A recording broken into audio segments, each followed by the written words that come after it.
And the problem is, if most men will admit it, 70 to 80% of our times probably we're afraid.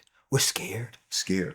We're scared we're not going to have the money. We're scared we don't have enough retirement. We're scared we ain't going to get an erection. We're scared we're not going to be able to survive. We're scared we're not going to be able to have, we're scared of having a stroke. We're scared of having a heart attack. We're scared of having cancer. We're scared our wives are not going to love us, that they know the real us, that we're scared of the secret struggles. We're scared we live our lives in fear privately, and it comes out in this toxic masculinity. Just Heal with Dr. J is going to be a space where we foster healing conversations, conversations that are life enriching, conversations that are going to provoke thought, that's going to provoke change, and also provide insight. And so that's what I'm excited about. Welcome back to another episode of Just Heal with Dr. J, and I am your host, Dr. J. Barnett. Listen, some of you have been eavesdropping, listening to the episodes, but I want to take this opportunity to invite you to subscribe, to click that link and come on and stop flirting with us and, join this healing community.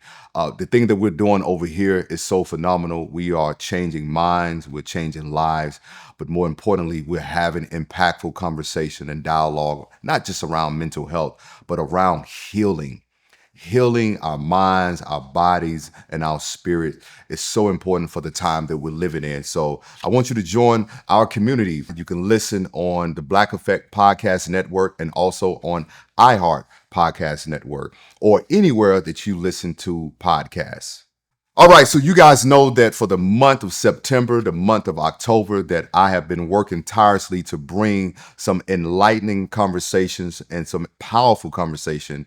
And one of the conversations I've been eager to have is with my brother, Kirk Franklin. You guys know him as the songwriter, the producer, and all the accolades that, he has achieved. But today we get to sit down and talk to the man, and we get to have a conversation, not only with just the artist, but with the man himself. So I want to welcome my brother, Kirk. How you doing, King? How you doing, black man? It's good, King. Listen, man. I don't know what's going on, but brother, it's like we was in each other's closets. Yeah, well, you wasn't in mine because you wouldn't have been fit. You doggone sure wasn't in mine. So, man, brother, I am so excited to sit with you today, man, and share space. We had an opportunity to share space on your amazing show, and I just want to say thank you for what you guys are doing with the Den of Kings and having these. It's so good to have you, bro. Man, it was these raw conversations that men don't get to have. Yikes! And that episode had a lot to offer the men, brother. Man, listen. Yeah, man. And so, how did that come about? The Den of Kings. Well, Den was birthed out of my 55th birthday dinner. But historically, I've always enjoyed sitting around the table with people and engaging in a conversation. I wasn't raised with family, so I don't know how it is to be at the table with mom and dad and siblings and just having engaging conversations. So when I got older and started having groups and singers and musicians and band, and we would travel the world together, that kind of started to be my introduction to table talk and table conversations, and me being already automatically inquisitive. Like I'm one that is always seeking out information. And sometimes I'll even be a spark starter. Like I'll throw out something knowing I already know what the answer is going to be, but I just want to be able to stir the pot on the table just to get it kind of going so that people can jump in and have engaging conversation. I love really elevating my mind and my space with intellectual debate and dialogue. Yeah. To be able to grow and to be able to just inform others at the table and just kind of push the narratives of just being to really being informed and being aware and being challenged. And so for my 55th birthday dinner, I flew to Atlanta because all of my guy friends, majority of my guy friends live in Atlanta, all my bros. And so I had dinner with the bros. And that night turned into one of those conversations to the point that a couple of the guys that I also produced with, they were like, bro, we think this may be a show. Yeah. This may be a show. And so it started there in January. and we shot the first one in May. Mm-hmm. So, and well, like we shot the first two in May, and I've been blown away by the reception. Yeah. Like it's been crazy. Man, crazy. Yeah, when Phil reached out to me, man, and told me what he was doing, he was like, "Yo, man, I'm getting ready to do something with Kirk, bro. I think it's gonna be amazing." And when he told me the concept, I said, "Bro, it's gonna pop." He's Wow. like, "Man, you think so?" I said, "Man, you know, Phil is my fraternity brother, So, and yeah, so, but please continue. So, don't nobody care about all that. Please keep going. so, Wasting our time with all that. And, just.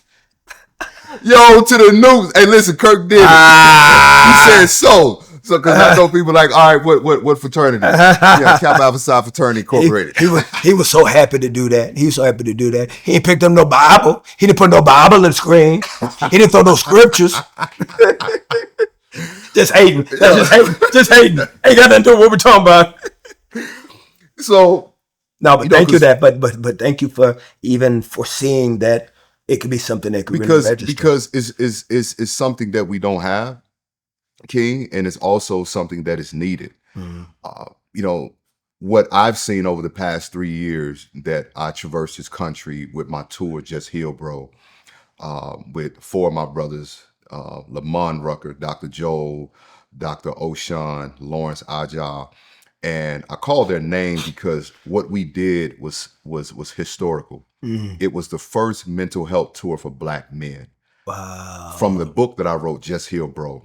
And I had a vision of it becoming a tour and seeing what it could do for men, but it was in the process that I saw men desired this. Yeah. For 3 years, 33 cities, 18,000 men that we reach.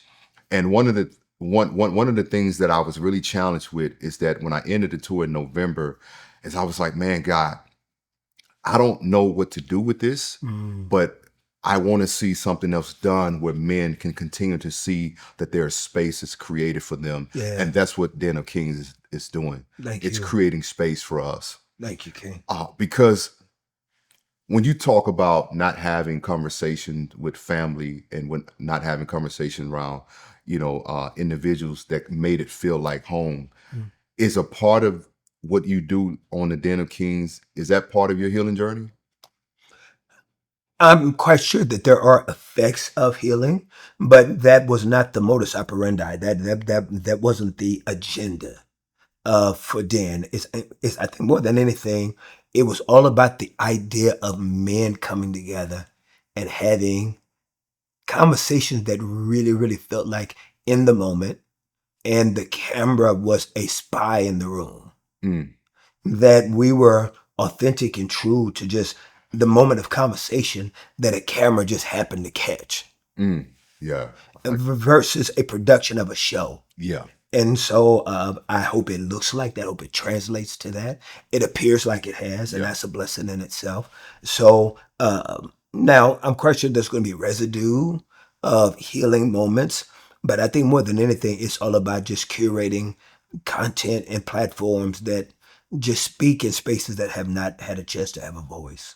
Yeah. I feel that because the tour, we didn't do a lot of video because I didn't want the men to ever feel like they were being exploited. And then there were no women allowed. Wow. And we averaged anywhere from 300 to 600 men. Wow. And when I sat at the table at the Den of Kings, I often had men who weren't able to attend the Just Hill Bro events. They often was like, man, what is it like? And I think what you're doing is you're allowing other men to see what it's like that didn't have that experience Thank you. of sitting around the table. Thank you. But then not knowing what it feels like to even have community. Yes. Because in that moment that we're sitting there eating, community is happening. Yes. Yes. Yes. And I think that men feed off of community.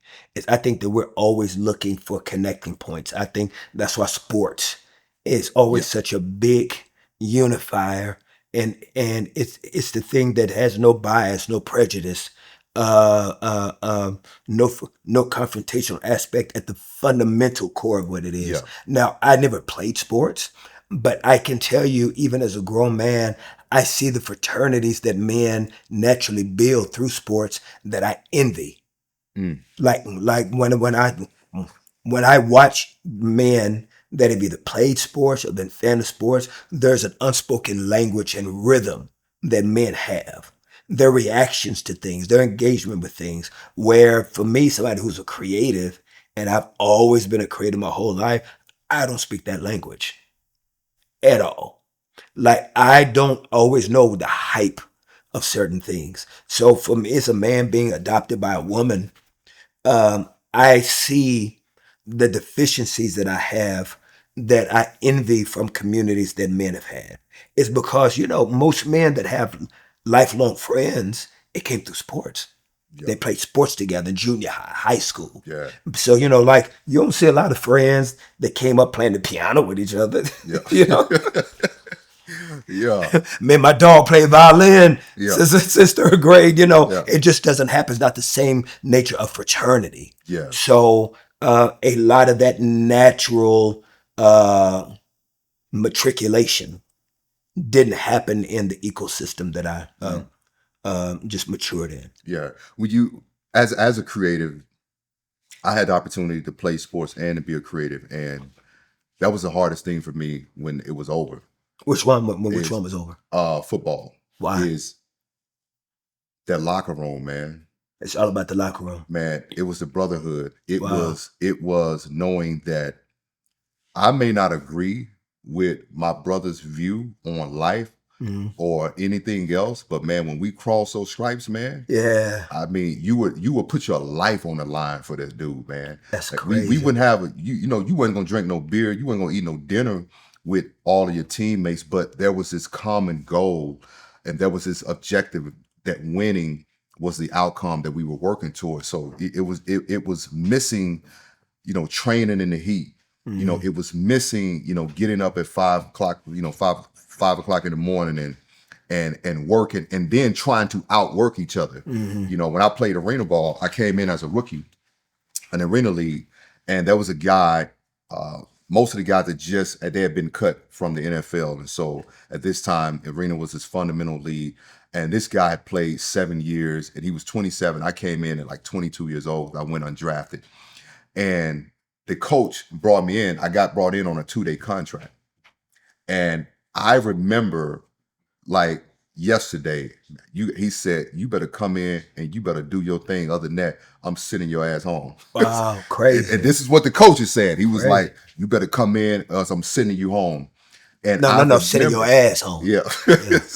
Which is different. Yeah. Than sending you Which is home. I'm different. sending your ass home. Yeah, which It's is like, different. yeah. You don't feel no love in that. Yeah. And so it shifted something in me because I went undrafted, and this was my other opportunity that was still connected to football and still connected to the NFL. So it's like, this is the only way that you get back. There was part of me like, man, I'm not ready to give up what the locker room provided for me. Wow. So I went in there and went crazy. They end up signing me and cutting the guy because we were playing the same position. But when I thought about what I was not ready to give up, I had to ask myself why. It was the only place that I felt accepted. Yeah.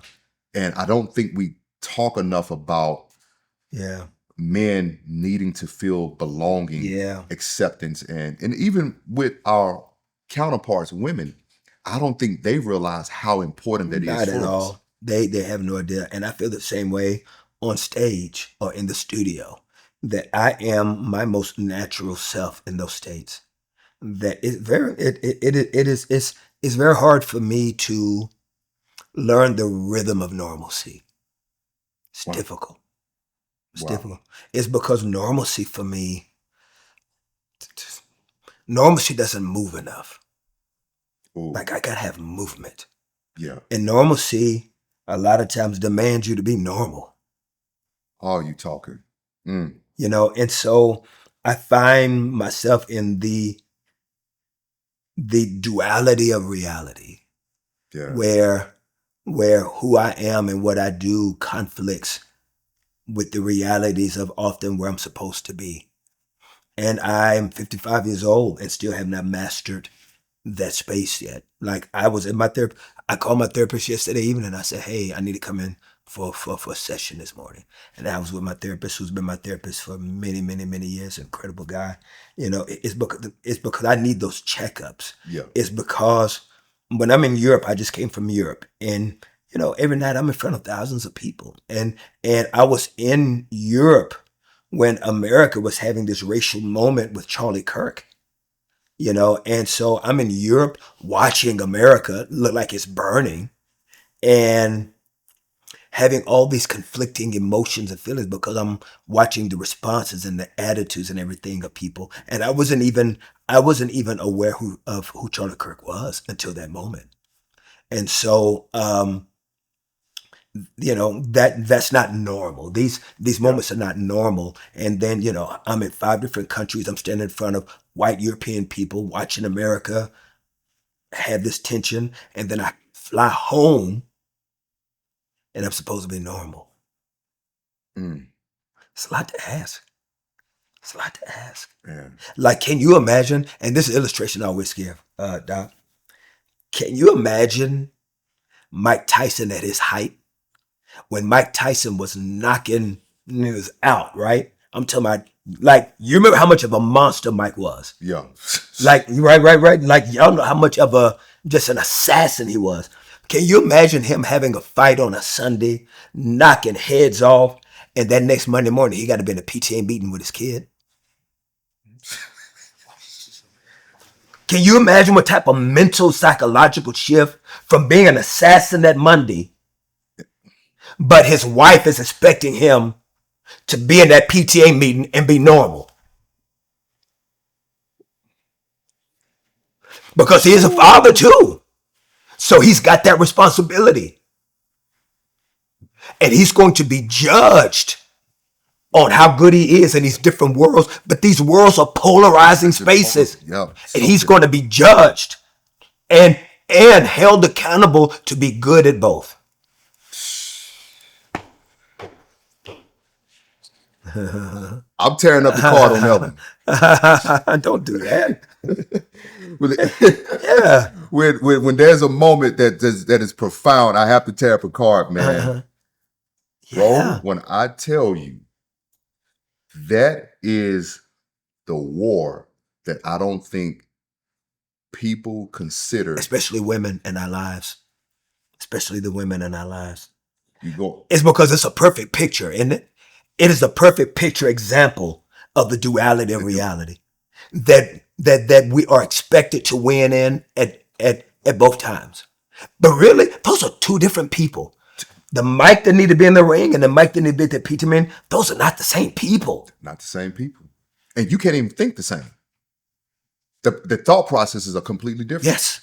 I was just telling a friend of mine, and it's funny that you sharing that as you were watching the world from Europe.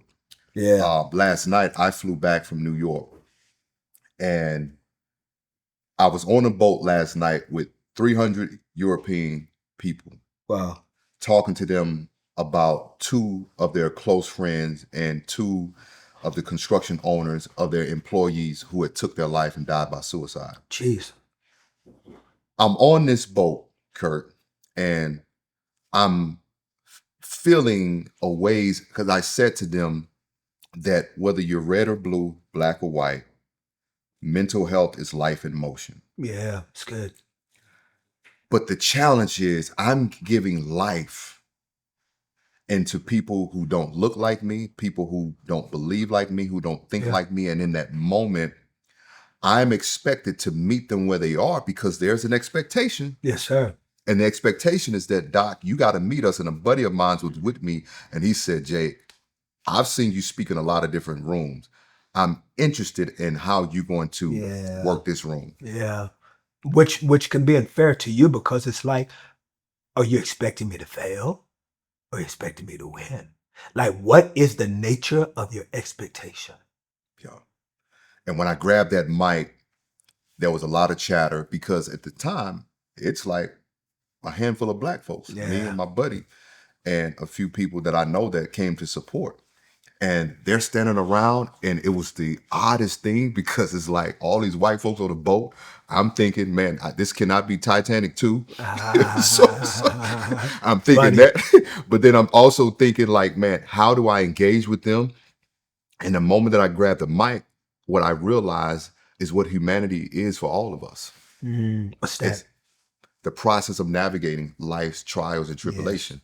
That Yeah. whether rich or poor, black or white, gay or Yes. straight, no matter what your belief system what your social economic life is going to hit all of us. Yeah.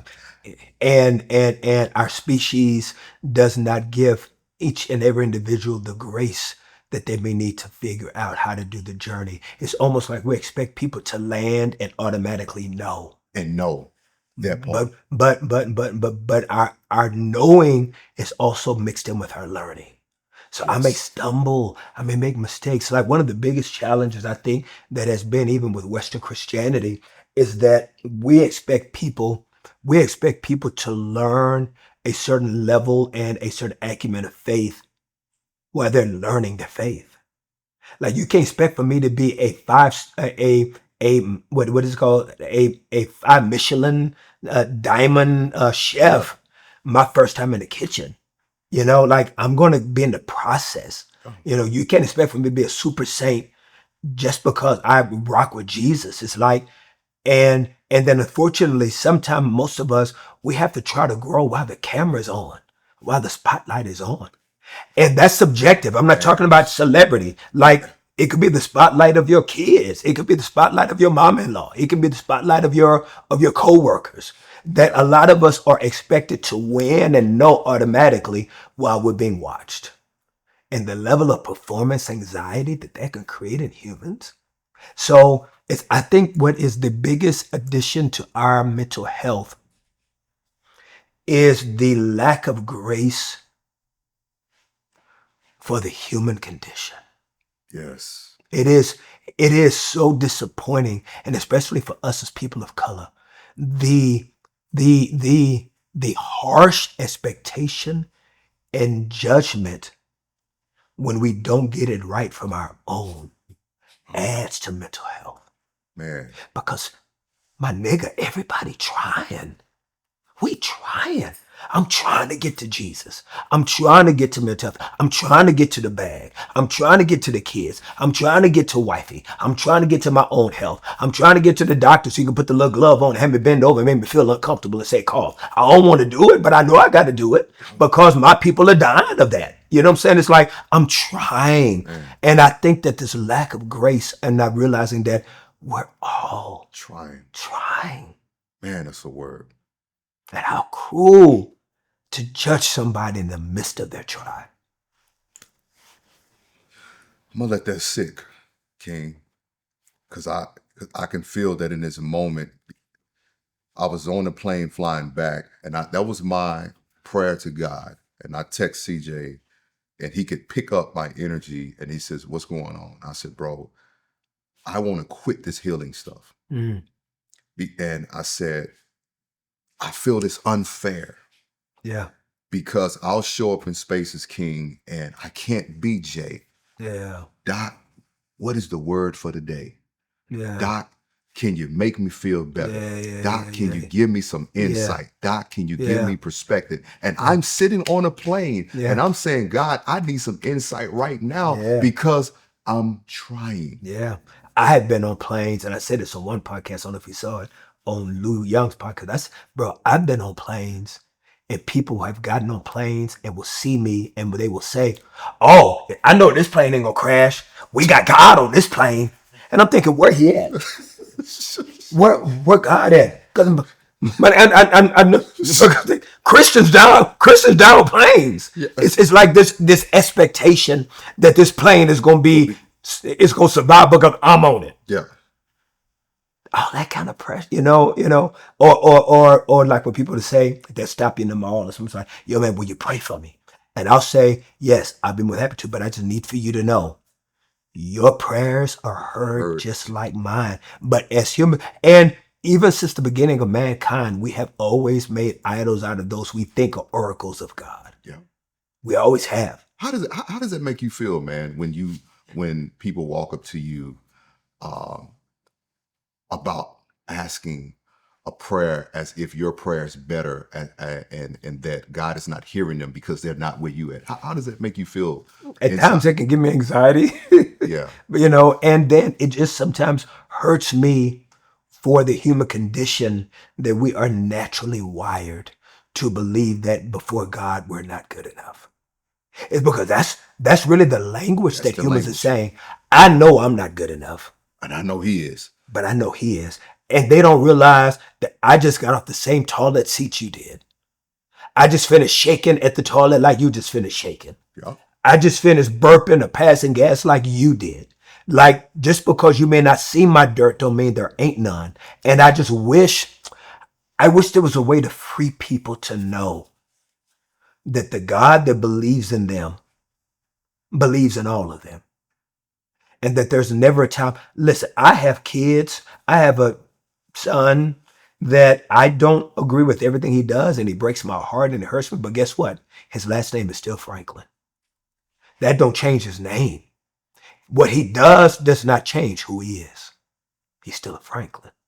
And I need for people to understand that no matter what you do wrong, God doesn't take back. He created you, Mm. and he never will.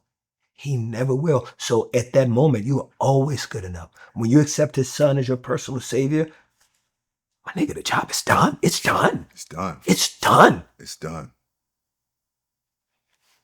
But you know, the enemy's job, Kirk, is to pulverize and to get you to not think that you are enough. Yes. And what I see, particularly for people of color, I'm the son of a pastor. My father's a pastor of a Baptist church. And I can remember as a kid the amount of people who, because in the South, they call you Reverend. Yeah. You know, hey, Or Reverend, or Rev. or Rev, you know, or Doc, Or Doc. Doc. Oh, they And gonna and, you- dock you to and you death. ain't been to no school. Hey, Ain't been to no school. Ain't been to no school. You can't even listen. and I could just think Your of degree how up there written in crayon. You know.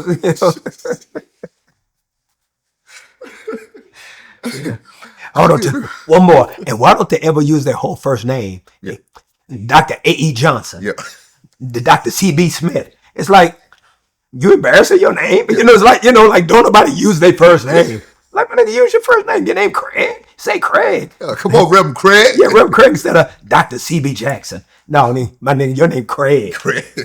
Craig Jackson. Anyway, I'm sorry. Top flight, Craig.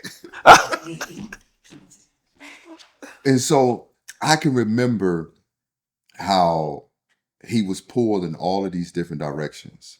And I think the most difficult thing that I've seen as my father has aged is he had this high level of spirituality, but a very low level of his individuality. Yeah.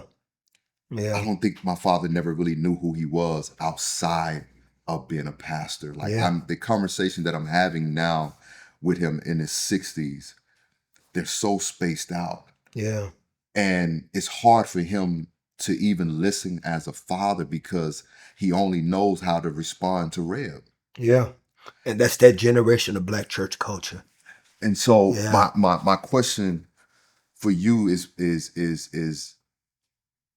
what was the turning point for you, or if there was, how did you navigate on, and maybe you're still trying, how did you navigate on the performer and the man? Oh, when I get that right, I'll come back. When I get that right, I'll come back. I love that. Yeah. Oh no. I love that. Oh no. I don't know if you ever. It's because they're so intertwined. They are so much part of the DNA of who you are. That when you are passionate and committed to your craft, that you don't know a lot of times when the lines are like you hear Denzel talk about how it took months for him to get the character of Malcolm X outside of his body because he embodied that character so much. You hear how actors transform themselves, but sometimes it drives them crazy because they became so much of that. You hear about Heath Ledger right before he was before he took his life, how when he played the Joker, how playing that character almost took him out.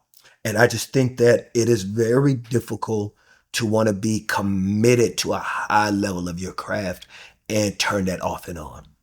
And I think you see it in athletes. I think that when you hear Kobe and when you hear Kobe and how he was so committed and how, but at the same time, you hear how he was a butthole, right? Yeah. Or you hear how Jordan was, an a-hole, but these are highly functional men that succeed at levels that we aspire. So the thing that we like about them also becomes the thing that we hate about them. There it is. And I don't know how, once again, how we manage our expectations. Like you see how brutal the sport of football is, but then you give a 19, 20-year-old kid millions of dollars to play it. His health is not going to be the first thing on his mind. But then when something happens, how disposable they are. Yep. So, it's I think that we contribute to the acid that people fall into when it even burns their own skin is Mm. because we are purveyors of it and we're voyeurs of watching them either succeed or self-destruct or both at the same Yep. time. You were great at your sport, but now you can hardly walk. Mm. And all of those cheers can't fix those knees that are banged up. So it is a very difficult conundrum that can be hot. It can be at times hypocritical. It can be dysfunctional, while at the same time beautiful. Yeah, it's almost oxymoronic. Always, always, and that's what greatness has always been born in, right? It has always been in the tension of both. It's I think that great people live in tension. So what has to happen is when it comes to mental health, you have to also be proactive and understanding that sometimes the high highs and low lows that exist in people that are highly functional, that we have to have the tools already going in. Like what I try to do is because I struggle with high highs and low lows because Yeah, I same am here. I'm a dog. Same When it here. comes to work, I'm a dog. I'm a dog. A new artist will never be being in the studio. I'm gonna be there before you. I'm gonna be there after you. You're not gonna sign more autographs. You ain't gonna kiss more babies. You ain't gonna shake more hands. You ain't gonna say thank you. You're not gonna do more interviews than me. You're not gonna be in the sessions longer than me. You're not gonna take as many takes as me because I'm a dog. Because I can't afford to not be liked. I'm driven by my trauma. But I've learned to drive it there. I don't drive it into alcohol. I don't drive it into drugs because it's gonna go somewhere. It's come on. And everybody like, pray it away. No, my nigga, shut up. If you've never had it, you don't realize that some thorns you live with. Some thorns you can't pray away. Listen, One of my heroes theologically said, whatever pushes me to my knees is good.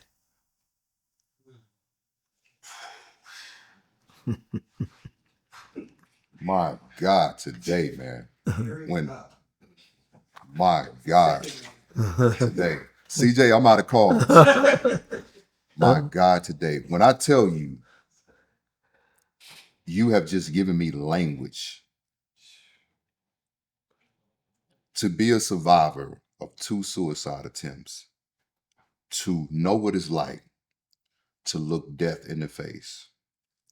There was a season, and I can talk this with you because we understand Yeah. not only just the hermeneutics, but also biblically and spiritual warfare. Yeah, I can yeah. remember a season, King, where there were evil spirits that would circle my bed every night, Wow. and I can hear them saying, "We're going to kill him." Wow. And this lasted probably about a year. Wow.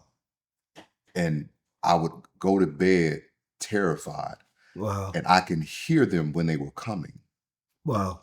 and I can feel their presence. And I would just pray and pray and pray. And to be on this other side, sharing that, because to be on the other side where I don't have warfare, that's also the thing that drives me to pour and to help others heal. Yeah. Yeah. So when you just said the trauma drives you, because there's a part of me, and I'm just being so transparent, there's a part of me that's afraid to be back in that space, It's because in it's that going to go moment, somewhere. because it's going to go somewhere. And that is the hardest thing, that even as I stood on that ship last night and these white men are saying, hey, brother, you touch me. Mm-hmm. Because it wasn't so much that I look like them, it was that I feel what you feel. Yeah. And the problem is, if most men will admit it, 70 to 80% of our times probably we're afraid. We're scared. Scared. We're scared we're not going to have the money. We're scared we don't have enough retirement. We're scared we ain't going to get an erection. We're scared we're not going to be able to survive. We're scared we're not going to be able to have, we're scared of having a stroke. We're scared of having a heart attack. We're scared of having cancer. We're scared our wives are not going to love us, that they know the real us, that we're scared of the secret struggles. We're scared we live our lives in fear privately, and it comes out in this toxic masculinity, because the truth is, inwardly we are scared, and the fear is erased when you can finally get the microphone and another man looks at you dead in the face and say to you, me too.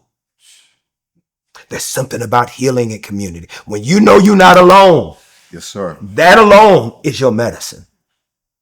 There's healing when you know you're not alone, because most men think they're the only ones going through this. Yeah. And especially when you're pregnant with purpose. Especially, you ain't never seen a woman deliver a baby and she in the hospital room smoking cigarettes and just eating Frito chips and just chilling. She is in agony, pushing. Giving life to something is always going to be connected with the death of something else. Ain't nobody chilling giving babies. Ain't nobody sitting around whistling, having fun. You ain't never seen a woman just comfortable giving a baby. She is in agony, almost facing death herself. So what a lot of men feel when they're on the edge of that despair and that emotion and that anxiety, they have given so much of themselves. Just a me too is therapeutic and healing. Because you just gave me my Me Too moment. Because I can feel this purpose. I can feel this thing, and I ran from it and I run from it. And I know that it's healing. I know that it is cathartic. I know that it is freeing and liberating for so many men. But I'm sitting on the plane and I'm saying to God, what about me? And the thorn is often that you are healing while bleeding at the same time. Because while I'm free in this, there's something that still has me bound, that I am wrestling, not with letting it go, but it has a hold on me. And anybody great does. Anybody great does. It is an insult to greatness to think that comfort will be included. It's an insult to greatness.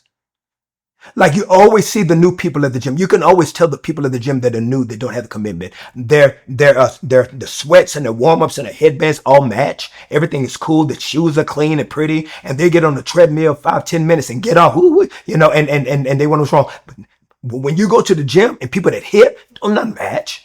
Nope. They ain't in there looking cute. Like, you know what I'm saying? Like real. When you get after it, no. You don't care about no fashion, but people that go to the gym are fashionable are always one that are least in shape, because the external is more important for them than the internal. But them internal wars, those are the people that are giving birth to greatness. If you're not struggling, I would say you're not great. If you're not struggling, or if you're not struggling, you have not yet tapped into your greatness. Because the seed of greatness is inside of every human. It's inside of every human being. But they're not willing to pay the price to lay in that bed and give delivery and be uncomfortable. That's why everybody sits on the bench, because nobody wants the price of being uncomfortable. That's why you can't be afraid of your trauma. You got to embrace the unrealities. You've got to be able to embrace the tension and the problems and the pain, is because anybody that has ever overcome anything has never had a first-class ticket to get there. It is the pain of coach. It's the pain of Spirit Airlines. It's losing your luggage. It's losing your marbles. It's losing your mind. The insanity. Yeah. So men just need to be comfortable and to be able to have the village. And we've got to get rid of the comfort of our own masculinity and to be able to say, like, I was going through something, and one of my mentors I found out that he was going through something too. And what hurt me was he never let me know that he was going through it too. That he has no idea how healing it could have been for me. And he ain't got to tell me all his business, but to just be able to look at me and say, son, me too. I know how you feel. Just that alone. Yeah. Because men beat themselves up. We beat ourselves up. Yeah. We beat ourselves Right. up, and we just need somebody to be able to say to us, I got like my therapist, like today when I was in therapy, and I was laying all my junk out, and I said, and he's also Christian, but of course he's PhD, and I said, and when I finished, I said, how am I doing? I always want to know how am I doing. It's because I need to know from him how am I doing, because I don't want to talk myself well if I'm still sick. Come on. See what I'm saying? Like, because, when you go to therapy, you're Yeah. getting it all out. And I don't want to talk well, but I'm still sick. So I need somebody to be able to channel back to me what I'm saying and what I'm giving back, because I want to know how am I doing? Yeah. Because I need to know where I'm landing. So Just take that moment to exhale, because this is therapeutic. This is healing, man. It's almost like and I knew that this encounter with you and this session and discussion would be what it is because of the way the enemy fought my mind today. Because bro, I was on the plane texting CJ and I'm like, bro, I quit, man. wow. Because I can feel God expanding me. I can feel him stretching me. I can feel him calling me higher in what I do for men and for people. And I'm saying to him, I don't want to go this big. Let me stay here. And not because I'm afraid of big, but oftentimes I'm afraid of the responsibility that comes with big. Let me tell you something, King. If people could really see, if the majority of my career, if they could have seen my bank account, it would be embarrassing the amount of money that people don't know I really don't have. Because I have invested so much into my dreams. You have no idea.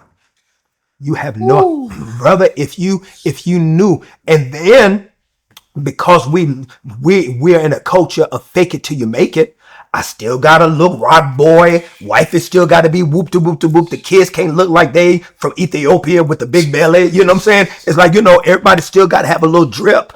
And it's like, you robbing Peter to pay Paul. You're on the phone with the IRS talking about, hey, I promise I'm gonna get it to you. Let me get on a payment plan. Woo, woo, woo, woo, woo. You know what I'm saying? It's like man, people have no idea what it costs to even not win, but just to try. Just to try. Oh, I would be embarrassed if most of my career people saw my bank account. Oh, yeah. I've invested so much money just trying. Just trying. Oh, money Tammy didn't even know. Money I was moving around. She like, well, if we can't afford to get, it's because I don't want her to feel, it's because I'm still a man. Yep. And I can't say no if she wants something, because that's what men do. Men say yes. Even when the yes hurts. When the yes, sir. So let me go jump on another stage. Let me go do something just to make sure that they don't feel nothing while I'm still dreaming, while I'm still trying. Ain't even won yet. Ain't even came to fruition. But just to pay to try. Just to try. Oh, yeah. Oh, yeah. Oh, yeah. It's all part of mental health. It's all part of the journey. And God is so good because in that he's with us. He's with us. He's with us. He's with us. And when you think you're losing your mind, I remember two years ago, this whole thing came up about my father, and we found out one guy, one nigga I thought was my father, ain't the nigga that's my father, the other nigga was my father, and like, I don't need none of you niggas to be my father, you know what I'm saying? And I remember working on that project and being in the studio, and I spent the night that night, and I have a gun that was on the side of my bed that I keep on the studio by myself, and it was a night that I was uncomfortable having that gun by me. I was uncomfortable. I felt the anxiety and a little depression. I was just uncomfortable psychologically. I could feel I was uncomfortable being by myself with a gun. And I called my homeboy and I said, hey man, come to the studio and come get this gun. Just come get it, keep it on you for a minute. He came and we walked outside and I got some air. I did my breathing exercises. It's because, but all of that is happening in the middle of giving birth to something. You are your most vulnerable when you're giving birth to something. To something. Oh man, I can't tell you how many payment plans I've been on with the IRS. Just trying to keep people paid, just trying to keep money flowing. Why are you trying? Why are you trying? The price to try. Man, that's a book, Kirk. The price to try. Yes, That's sir. a book title, man. Oh, yes, sir. Man, brother, when I tell you, you have some belly button meat. The weight that has just lifted from me just from you sharing, because we not only watch your career, but we've just watched. Like I remember when God's Property came out. I think I was in high school, and Stump was out, and just to hear, the criticism around the sound and around the creativeness and all of those different things, and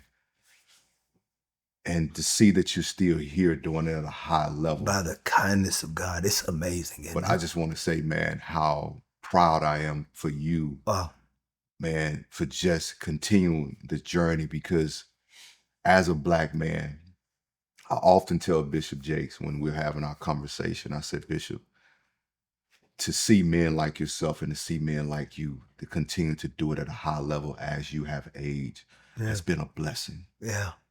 To see you do it well. But what I have appreciated over the years is the authentic version that you've allowed us to see and to hear, because I didn't get to see who my father was as a man. So unfortunate. I got to see what caused the divorce. I got to see the different things that we found out, but I didn't really get to see it where he said, son, these are my struggles. Yeah. And how freeing that would have been. Man, son, this is where I went wrong. Yeah. Son, this is where I could have done this different. Yeah. He get to look at me now and get to share how proud he is, and that's been great.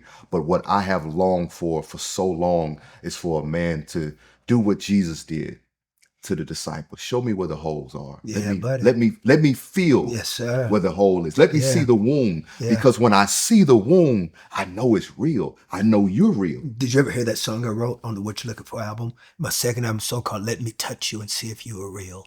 Even though my heart, I know your hands can heal, but sometimes I get discouraged and I need your strength and shield. Jesus, let me touch you and see if you are real. Sometimes to me, you seem so far away, and I wonder if I can just make it through the day. But if I can touch the hem of your garment, your power I know I can feel. Jesus, let me touch you and see if you are real. And I do want to say to all the brothers, even in that conversation a minute ago, just talking about the financial contribution that you make into yourself. Don't measure the payoff by the gram. Because it's easy to look at the gram and see what other niggas are doing and see what other niggas are having. Don't judge the payoff of the investment in you if it don't look like what you see on the gram. Because I promise you, the gram is full of filters. Those are filtered pictures. You have no idea what's real behind that picture. Listen. So do not set yourself up for failure, and rejoice in the little successes. The little wins. The little wins. The little dubs, man. When you invest in yourself, celebrate a little dub. Celebrate a little bit. Buy yourself some socks. Tithe, give to the Lord, buy yourself some drawers. You may want some new drawers. Your old drawers too tight now. You know what I'm saying? You're still, your butt crack showing. You know what I'm saying? Get you some new drawers. Just some little wins, just to be able to encourage yourself to fight, to keep fighting. See. If every now and Come on, then, come on. if every now and then you don't do something to just take a time out, you ain't gonna have no energy to fight. But every now and then, take Come your on. wife, go get a steak. Even if you can't even afford it, do it just to be able to get the energy to go back there and keep investing.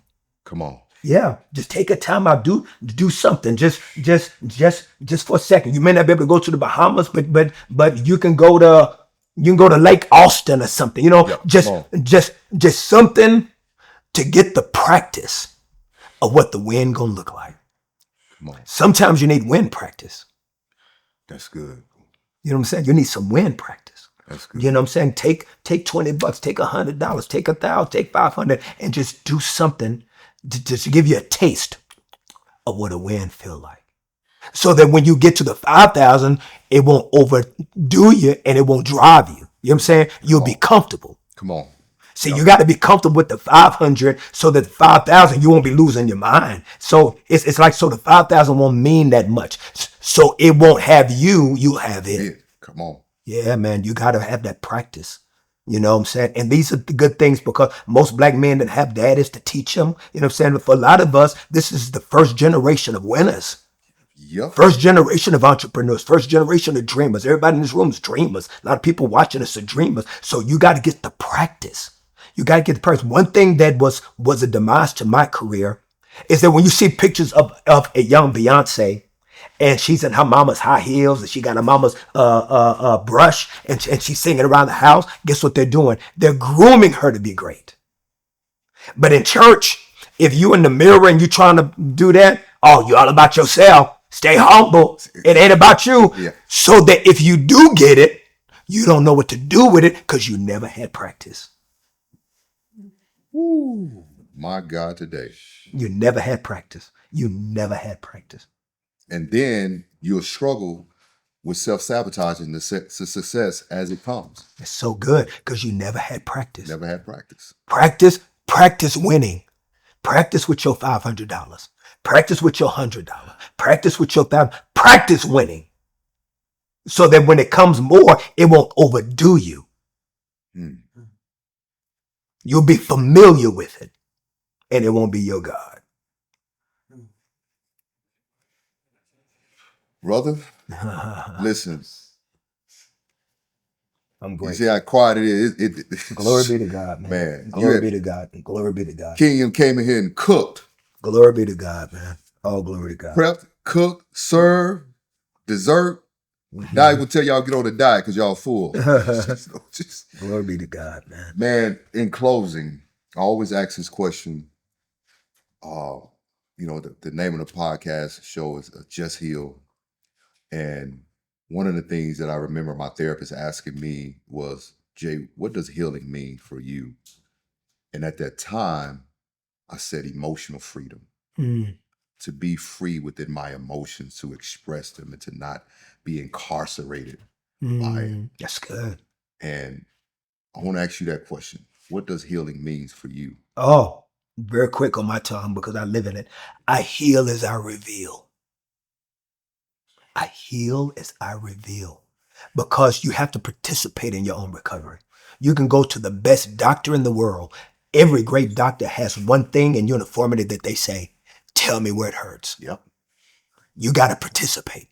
Yeah. You got to participate. That's why I'm so quick to tell my business. That's why I'm so quick to talk about my losses and my mistakes and my faith because it heals me. Yeah. See, you can't use nothing against me that I already gave myself. I told it.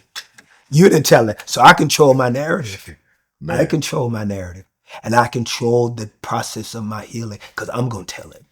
So I heal as I reveal. And it heals me. And I say this often, you can't heal what you hide. Yes, sir. Yes, sir. And Yes, sir. King, black man, my brother, when I tell you, you have, I don't even have a word to describe what just happened here. I know this, I needed it. And I hope that you needed this as well. For the men that are watching, my hope for you is that you listen to this over and over and over and over. I think it's so important for us to allow things to penetrate our spirit and to penetrate our minds. Scientifically, the heart sends more messages to the brain more so than the brain send messages to the heart. And what am I saying with that? A lot of our hearts have been broken. And when you have a broken heart, the messages that are sent to your brains are fractured. And sometimes the messages are distorted. And what I'm hoping through this episode that you're able to reframe. That's a word we use in clinical term. And reframe is not to change, but it's really to change the picture and to change where the picture is being seen from. Because I can look at something head on, but if I change position, it looks different. And one of the things that I often do with clients, and I'll say, I'm going to reframe this for you. I'm not changing your story, but I'll change your position in the story. So the story doesn't necessarily look different, but your view of yourself in the story shifts. So I'm hoping that there's a shift that takes place when you listen to this episode and when you watch it. And even for our women, because you just got to hear two men openly share our journeys of success, failures, our insecurities, our thoughts. And as my good brother said, I'll try, because we're all trying. Until next time, Kirk, I just want to say, brother, thank you. You promised me dinner too. When we was in California. Yes, sir. Nah, but I owe you dinner. But I'm looking forward to breaking bread, man, and continue to build on this friendship, man. We're on our way to Luby's now. Yeah, He don't even know what Luby's is. Yeah, for y'all that don't know Luby's, they used to have this. What is that, crusted fish? Yeah, it was a rectangle. Man, rectangle. My God, today. Did you like that? What? Man, that fish was banging, man. Oh, that fish was banging. You put a little tartar on the top. Oh, man. Ladies and gentlemen, thank you for tuning in to our show today. We really appreciate it. Please tune in next time. But man, listen, thank you guys for tuning in to another episode of Just Heal with Dr. J. This has been phenomenal. And I'm being transparent. I needed this today because the headspace that I was in is that I didn't know if I wanted to keep trying in this space. And not because I couldn't, but sometimes it's heavy. Yeah. Because we can make things look light. Yeah. It doesn't mean that it is. And so until next time, remember, healing is a journey and wholeness is the destination. I just want to heal.